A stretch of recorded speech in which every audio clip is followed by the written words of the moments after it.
In recent years, Turkey has focused more on the UAV industry and has been able to produce and use various products. In addition to domestic use of UAVs, Turkey has been able to export these products to different countries: Qatar, Ukraine, Azerbaijan, Poland, Turkmenistan, Kyrgyzstan, Kazakhstan, and Morocco, plus several other African countries have officially bought drones from Turkey, and reports suggest that Iraq will also budget for drones. Bayraktar TB2 and Anka are the UAVs that are exported. The Akıncı and Aksungur are high-performance UAVs that are not currently being exported. A fifth UAV on its way, unlike UAVs ever built from old engines. It will use Ukrainian-made turbofan and will have stealth capability and will achieve supersonic speed. In addition to these 5 UAVs, the Bayraktar TB3 with the ability to land and take off from aircraft carriers is to be added to the Turkish UAV fleet.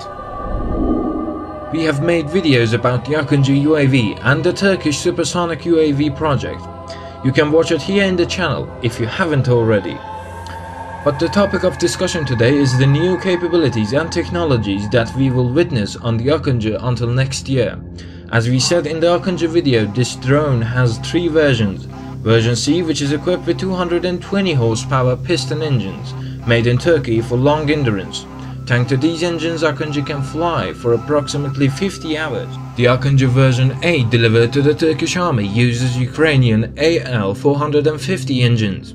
And finally, the news is that in version B, Akıncı is going to use powerful Ukrainian MS-500 engines, with a production capacity of more than 1000 horsepower. By installing these engines on Akıncı, this drone can carry more load. In addition, it carries more powerful electronic systems, because powerful engines produce powerful electricity. But the disadvantage of these motors will be the reduction of Akıncı flight continuity. Now, the news indicates that the Turkish company Aselsan, in the project of making ASA radar for Akıncı, has been completed, and next year, which is 2022, the Akıncıs will fly with the ASA radar. The advantage of these radars is that in addition to using laser-guided bombs with the help of optical systems, now with the help of this radar can also use radar-guided ammunition. In addition to ground-to-ground ammunition, air-to-air ammunition can also be used thanks to Akıncı. The reason for using air-to-air ammunition is for defensive actions and not dogfights, as we have explained all about it in the previous Akıncı video. But in short, suppose that alongside 2 F-16s, 6 other Akıncı UAVs are flying.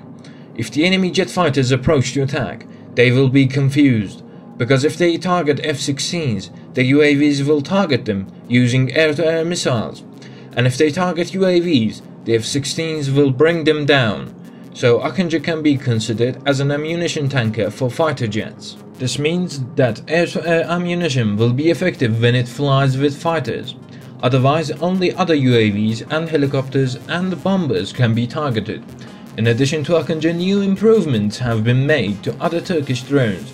As mentioned previously, the Bayraktar TB3 will make its first fly next year with a new engine made in Turkey.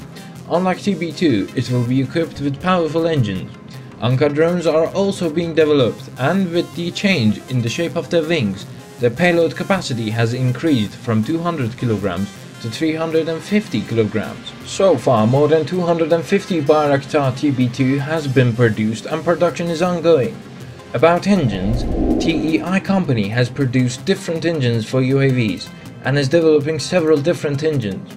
In short, this year was a good year for the Turkish UAV industry despite the Canadian sanction, and it continues to produce and export UAVs by domesticizing Turkish parts.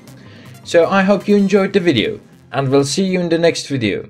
Stay tuned and don't forget to press the subscribe.